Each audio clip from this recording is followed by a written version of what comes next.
Doncaster this Saturday, and Chris Waller, you're going to be a major player. It looks like you could have 4 runners, which is very exciting. Yeah, it is, Dean. It's a great race to be a part of, and just gives the milers a good opportunity to race for excellent prize money, and it's a race we've had a bit of success in the past, so I guess you tend to chase those types of races when you know what it takes to win them, so to speak. Your first thoughts on Randwick last week? It was excellent. Just a new era we're entering, and not only with facilities but also prize money in New South Wales is going to go to a new level, and with all those combined, as well as black caviar, it's just a great time to be part of racing. So I think we'll only see better times ahead as the stand nears completion. I think we've got first class facilities that won't be seen anywhere around the world except here. Well, let's talk about the Doncaster. It is the feature race this weekend, and shootout. We've got a little bit of rain about. You wouldn't want too much more? No, not really. He's better on I'd say, a dead surface. He'll run regardless, unless it's a heavy 10. We'll speak to the owners and possibly look at pulling him out, but gee, that's a long way down the track. The rain we've had overnight, I don't think it's had any impact at all on the tracks here at Rose Hills, so hopefully it's the same at Randwick. He's going very well. His run in the George Rider was excellent behind Piero. Meets him slightly better at the weights, but does have to carry the top weight, which won't be easy. He came close to winning the race last year behind the champion and More Joyous, so if he could replicate that run, and, I guess hold his form 12 months later, he's certainly going to be very hard to beat. What does he do from a track work point of view this week? He had a gallop this morning, being Tuesday, and that'll be about it. Just keep him happy.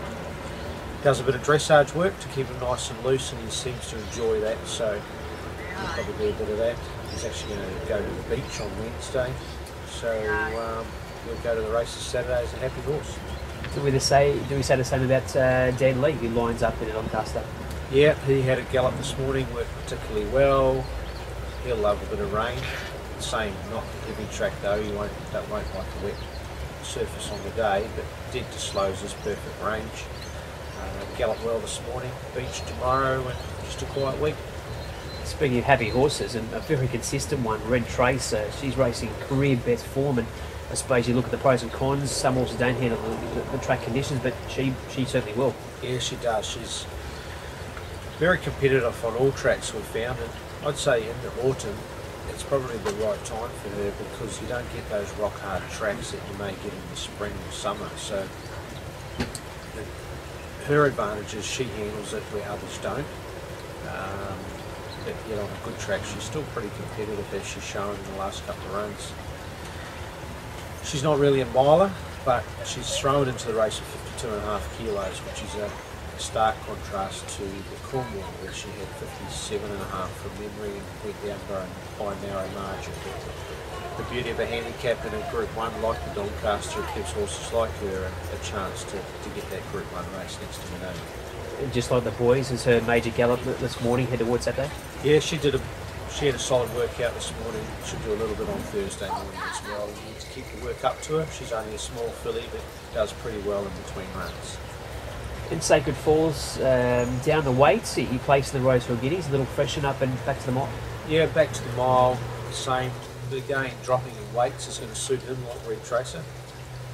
I think the mile is also his pet distance. He's won a Group 1 race in New Zealand over that distance, so 2,000 metres, and wasn't disgraced off that awkward preparation. He missed a run and was basically third up over 2,000 metres and beaten by a very good horse, and It's a Done Deal. So admittedly he was beaten a long way, but I think back to the mile on the limit weight is going to be a rough chance. Let's talk about the Oaks and Royal Descent. Very impressive with the Adrian Knox. I wouldn't think she does a lot during the week. She'll do next to nothing, just keep her happy. If she runs, I'm going to make a decision either later today or possibly Wednesday as to whether she runs or not. At this stage, I'd say 50-50. It's very tempting to run in a Group 1 race when it's at your back door. knowing only too well that she's going to be a better horse in the spring. So I don't want to jeopardise that. But again, it's a Group 1 race and they don't come around every day, especially against your own age group, where she won't get that option next year. I suppose it is tempting. It is a Group 1 race, quick backup, and it's never easy to 3-odd fillies that get that 2,400 metres. No, it's not, but I guess like last Saturday, she was rock hard fit. It helped to get the 2,000. And again on Saturday, you couldn't get her any fitter. If anything, she's over fit.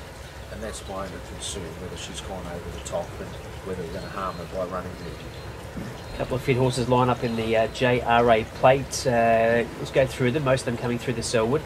Hoy Lonnie, going well, 2,000 metres, he seems to excel. Yeah, he's running well without having a killer punch. Lights of Heaven beat him fair and square last start. He was well weighted, I thought. He's probably going to be better suited to this race. He handles all conditions, and as you say, he's rock hard fit now that he's up from the 2,000 metres. Lumiere, did a couple of goes on a wet track. Do you put a little question mark on him? Big question mark, Dean. I wouldn't be running him on a track worse than slow, or even the worst side of slow.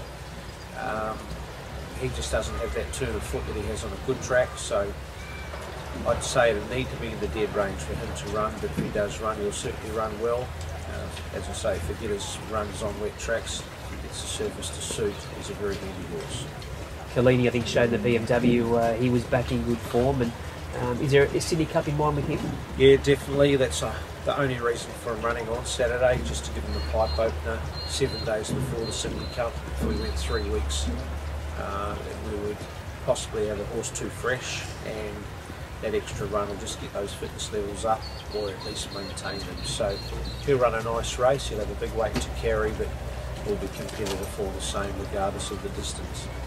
And said Com, he's racing consistently, and I suppose earning some handy prize money for the connections. Yeah, he is. Obviously, it's a lot further below where we thought he'd be racing. I thought he'd be a genuine Group 1 horse, so disappointing from that side. But pros from, or the positive from his last start was his first start over 2,000 metres, and he definitely did improve. So gets a second go at 2,000 on Saturday. He'll run well. Got a couple lining up in the South Pacific. Casual Choice at last start winner, and Heart Tester, who we know he's got his fair share of ability. Yeah, both very promising horses. Heart Tester gets his first go at 1,400 metres. From memory, we've taken the blinkers off him and put the winkers on, just to not fire him up but still keep him focused. That's the plan, and hopefully that won't cause him to over-race. But his work's been very good. He's been a model of consistency. Casual Choice, very much the same, except he's stepping up to this level for the first time. But he looks like he's the new horse on the scene. He's had 2 runs over 1,400 this preparation, narrowly beaten in one, and then one impressively last start. So takes on the better horses, but he deserves to. He's a horse going places. And Bobbin, you've got nominated. You'll throw up the idea of running him on Saturday. Gear changed for Bobbin as well. Yeah, he's a very handy horse, just sort of finding his way. I think he's in for a good preparation. Whether he's ready to take on these listed horses is another thing. I think I'd prefer to give him another restricted race, so we'll make a decision on Wednesday as to whether he runs or whether we find another suitable race for him. All right, thanks for your time, Chris. Thanks, Steve.